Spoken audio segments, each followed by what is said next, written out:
सारणी, जिसको आवर्त सारणी का दीर्घ रूप भी कहा जाता है, इस आवर्त सारणी को डिजाइन किया गया था मेंडलीव के आवर्त सारणी में जो कमियां थी उसको सुधार करके। मेंडलीव ने अपने आवर्त सारणी में, रूस के साइंटिस्ट थे मेंडलीव ने अपने आवर्त सारणी में कहा था कि तत्वों के भौतिक एवं रासायनिक गुण उसके परमाणु द्रव्यमान के आवर्त फलन होते हैं। लेकिन मोसले ने जब प्रयोग किया एक्स किरणों के साथ, उस प्रयोग के आधार पर मोसले ने यह पाया कि जो तत्वों के गुण हैं, रासायनिक एवं भौतिक गुण, वे परमाणु संख्या के नहीं बल्कि परमाणु द्रव्यमान के आवर्त फलन होते हैं। सॉरी, परमाणु द्रव्यमान के नहीं बल्कि परमाणु संख्या के आवर्त फलन होते हैं। परमाणु द्रव्यमान की बात तो मेंडलीव ने कहा था।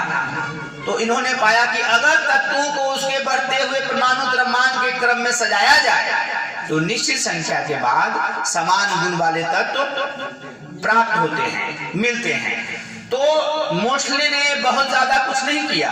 मोसले ने केवल यही किया कि मेंडलीव की जो आवर्त सारणी थी वो बनाई गई थी किस पर? परमाणु द्रव्यमान के आधार पर, बढ़ते हुए परमाणु द्रव्यमान के आधार पर। इसको इन्होंने एटॉमिक नंबर पर सेट कर दिया, बढ़ते हुए परमाणु संख्या के आधार पर सजाया। और उदग्र स्तंभों को मेंडलीव ने वर्ग कहा था। उदग्र स्तंभ यहाँ भी है, वह भी वर्ग ही है। और हाँ, क्षैतिज कतारों को आवर्त कहा गया मेंडलीव ने। मेंडलीव के आवर्त सारणी में 7 आवर्त थे।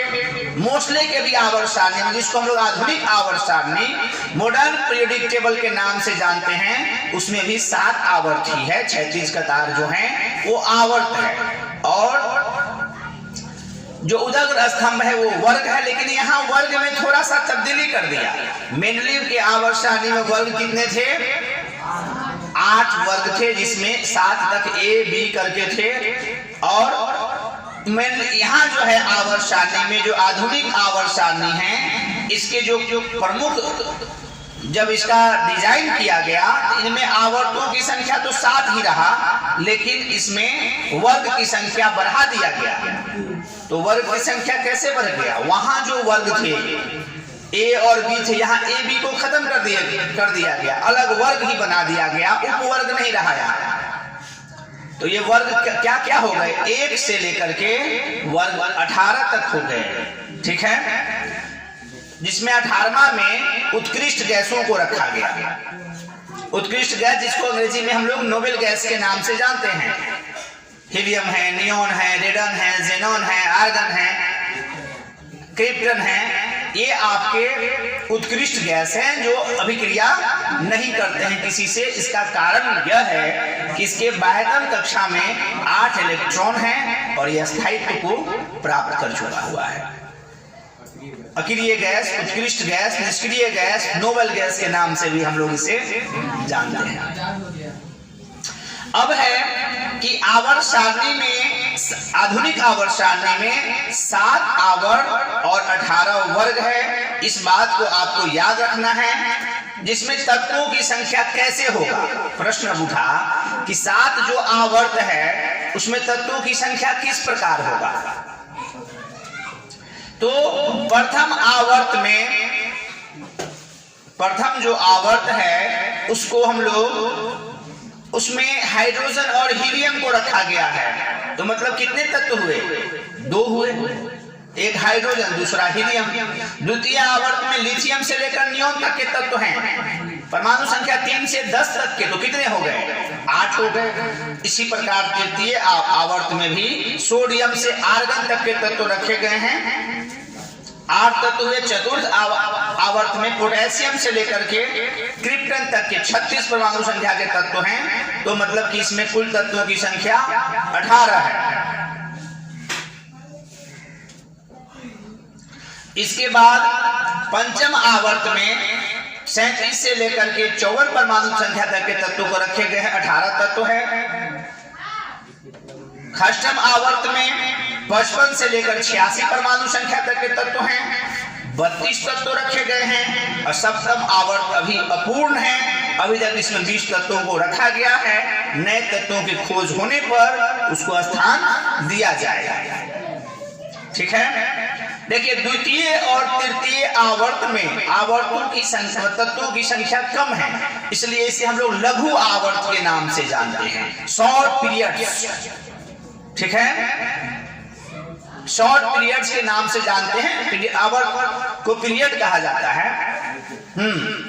इंग्लिश में। और इसके बाद चतुर्थ आवर्त से लेकर के जो सप्तम आवर्त तक है उसको हम लोग लॉन्ग पीरियड्स, दीर्घ आवर्त के नाम से जानते हैं। क्वेश्चंस राइज होगा, पूछेगा आपसे कि लघु आवर्त क्या है, या इन ऑब्जेक्टिव डाल, इनमें से लघु आवर्त है आवर्त 5, आवर्त 6, आवर्त 7, आवर्त 2, कौन लीजिएगा? 2 लेना है, क्योंकि द्वितीय और तृतीय 8 ही तत्व है, लघु आवर्त कहलाता है। देखिए इसमें हम लोगों ने देखा है कि वर्गों की संख्या को बढ़ा दिया गया है। मेनलिप के आवर्त सारणी के उपवर्ग को भी अलग कर दिया गया, उत्कृष्ट गैस के लिए भी अलग से स्थान दे दिया गया, तो वर्गों की संख्या यहाँ 18 हो गई। तो वर्गों में कैसे तत्व को रखा गया है? वर्ग 1 और 2,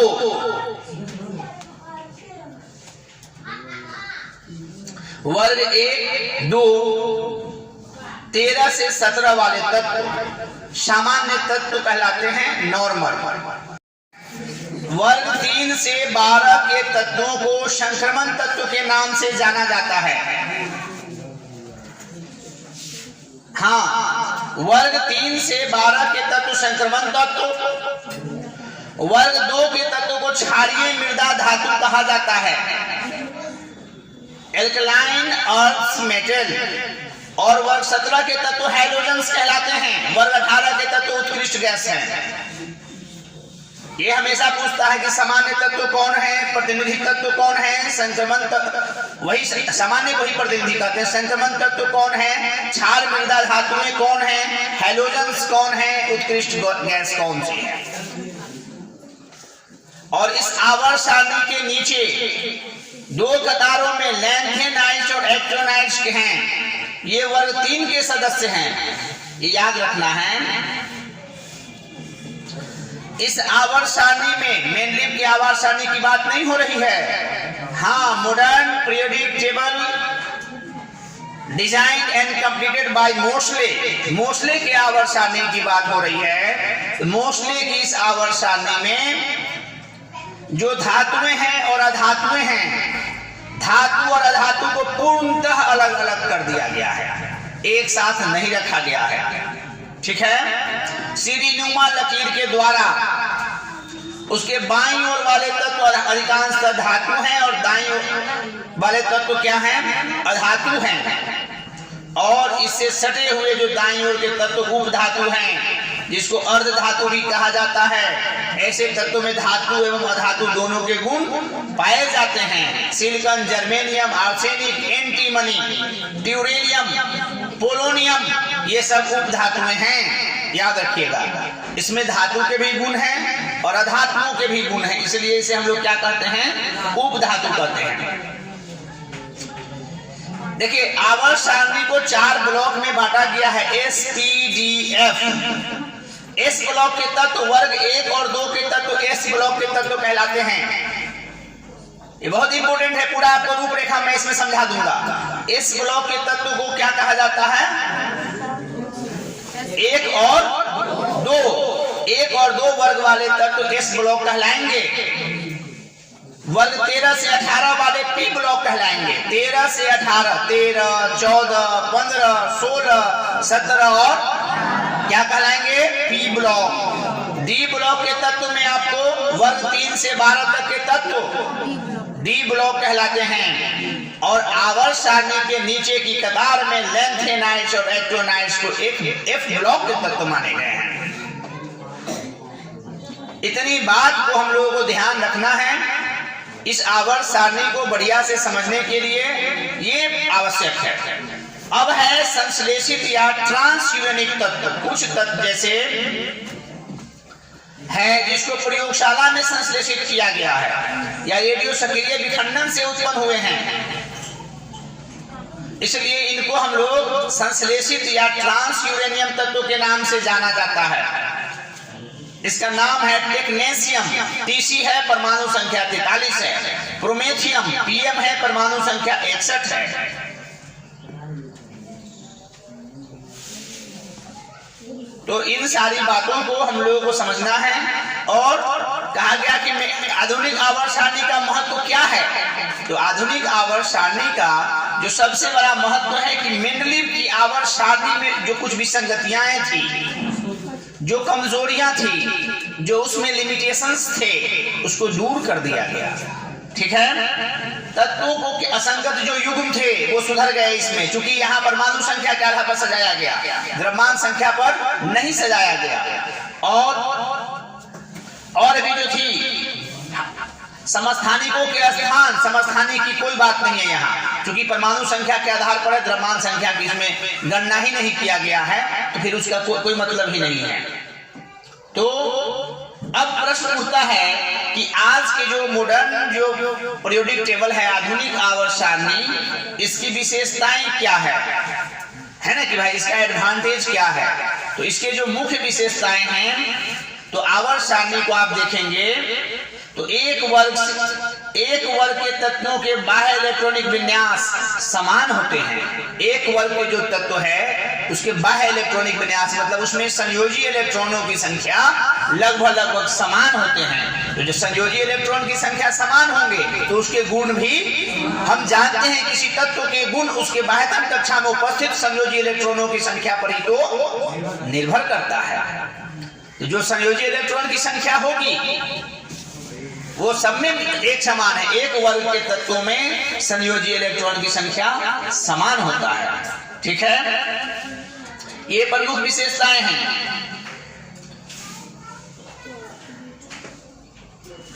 ये आपको दूसरी बात है संयोजकता। किसी वर्ग के सभी तत्वों की संयोजकता भी समान होती है। जब बाह्यतम कक्षा के इलेक्ट्रॉन समान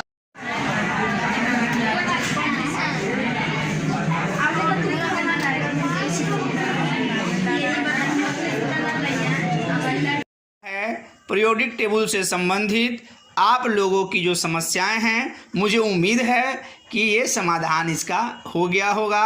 ये पीरियोडिक टेबल का चित्र है जिसको आप सावधानी पूर्वक देखने पर इसके 18 वर्ग और 7 आवर्त भी स्पष्ट रूप से दिखाई पड़ेंगे।